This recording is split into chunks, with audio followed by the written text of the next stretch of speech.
আজ শনিবার বিকালবেলা গোটা পাড়া জুড়ে টানাটানি উত্তেজনা।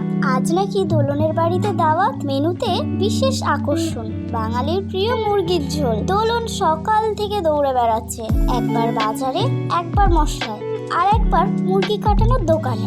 বাড়ি ফিরে দোলনের মা মানে পাড়ার বিখ্যাত রান্নাবাজ কমলা পিসি পাঞ্জাবি গোফের মতন ভুরু কুচকে বললেন, মুরগির রান্না তো আর ছেলে খেলা নয়, আজ তো ধৈর্য ধরে করতে হবে। এইদিকে কড়াই চলল উনানে, পেঁয়াজ বারাস্তা ভাজার ঘ্রাণে অস্থির হয়ে উঠল পাড়া প্রতিবেশীর বাচ্চারা। মশলা বাটা হলো শিলে, আদা রসুন শুকনো লঙ্কা কিছুই বেটে নেওয়া হলো। এইদিকে মুরগিটা নাচানাচি করতে করতে কড়াই ঢুকে গেল। এইদিকে কমলা পিসি হুকুম দিল, ঝোল হবে কিন্তু পাতলা ঝোল, কিন্তু মশলার টেস্ট থাকতে হবে, বাঙালি মুরগির ঝোল বলে কথা। এদিকে রান্না শেষ, পাতুলি খুলতেই যেন গোটা রান্নাঘরটা গন্ধে ছড়িয়ে পড়ল। ধোঁয়া ওঠা গরম ভাতের সাথে টকটকে মুরগির ঝোলের সেই স্বাদ।